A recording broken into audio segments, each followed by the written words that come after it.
As the figurehead of Nintendo, Mario often dips his toes into a myriad of genres. His racing outings are often great, but he has also dabbled into RPG territory. Paper Mario was considered one of the Nintendo 64's highlights, and the Thousand Year Door on GameCube was even better. Color Splash, the plumber's papery debut on the Wii U, proves a curious beast. Featuring much of the charm and humour the series is known for, it's just a shame that the unfulfilling combat and a lack of tangible progression leaves the experience feeling a bit long in the tooth. Those who can look past this may still find the journey worth enduring.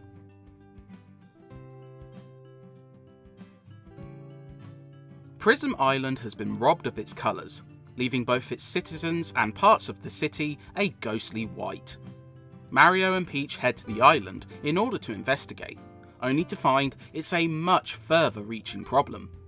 And after, predictably, being kidnapped, it's up to Mario and his paint can companion Huey to save Peach, return colour to the land, and reacquire the giant paint stars.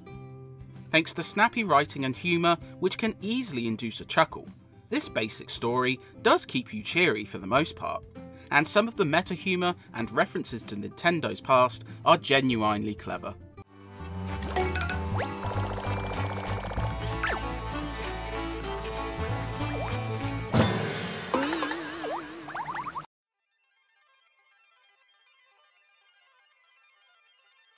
Paper Mario's unique gimmick is the hammer. This allows you to colour in the world around you, as splotches of white and colourless characters zapped of life are just waiting to be filled.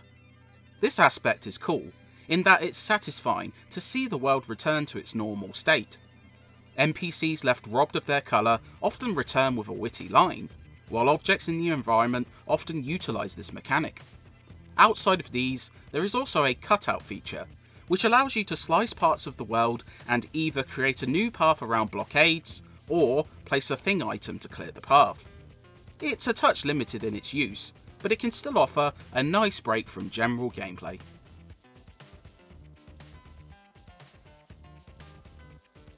Color Splash also offers a personality-filled world.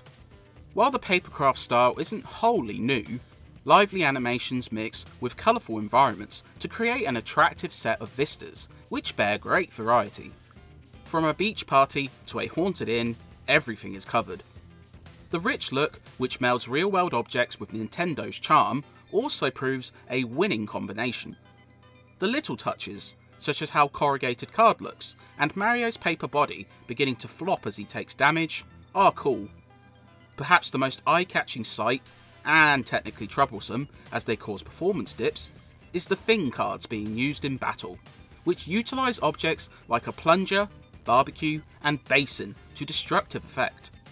Papercraft has never looked so charming.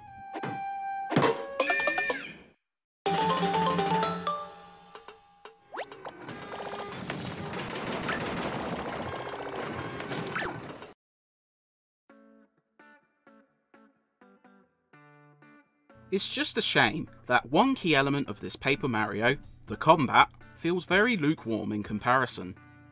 Still a turn-based affair, this game utilises cards for every action, be it attacking, healing, or even summoning enemies for aid, with unpainted cards requiring colouring before use for maximum effect. Cards are then swiped into battle using the gamepad, and actions such as jumps can be repeated with a well-timed button press or tap on the screen. The idea isn't terrible, but it never offers much growth outside of health upgrades and more turns being rewarded through story progression. Enemies require strategy as, for example, some will wear spike helmets that damage Mario if you use jump attacks. But combat is generally straightforward, overly frequent, and grows tiresome as you play.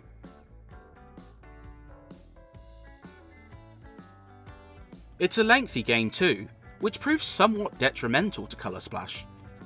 Doubling down on the concepts introduced in Sticker Star, this game features very little in the way of RPG mechanics, such as levelling. The world map now resembles a Super Mario game, with mini colour stars opening paths between each stage.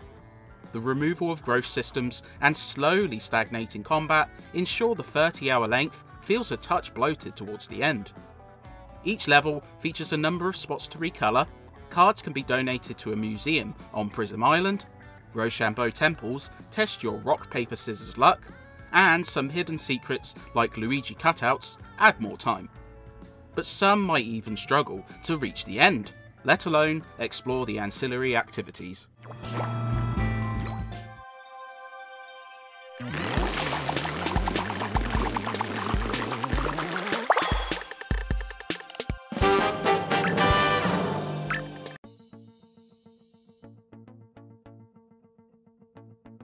It feels like a really uneven experience at times. The Dark Blue Inn proves a highlight, with you trekking around the haunted estate trying to solve the problems of several toad ghosts causing havoc. Filled with charming jokes and emphasising puzzles over combat, it's genuinely compelling. Another highlight sees you attempting to please a gaggle of hungry tourists through pizza making minigames and an odd fight with a slab of meat, which requires certain thing items. This leads to a frustration with Colour Splash, its bosses. While not tough in a pure gameplay sense, each usually requires a specific thing card to beat. Should you lack this card, you're forced to backtrack and acquire said card. A hint toad can clue you in beforehand, but it proves a bit tedious when some of the thing cards are seriously well hidden.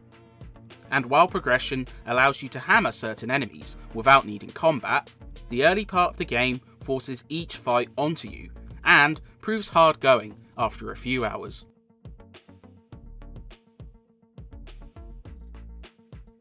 As something of a last hurrah for the Nintendo Wii U in 2016, Paper Mario Colour Splash proves a mixed bag. While the abundance of charm, funny bone tickling humour, and colourful presentation make for a strong first impression, weak combat hurts the experience in the long run. Those struggling with the card-based system will despair at how little it grows through the lengthy experience, and it can leave impatient players bored, even if colouring the drained world offers quite the addictive activity. Those with a fondness for the series and Mario's misadventures might be able to look past these issues, and the charm does cover over a lot of these foibles, but it proved that perhaps Paper Mario, as a series, would need a rethink.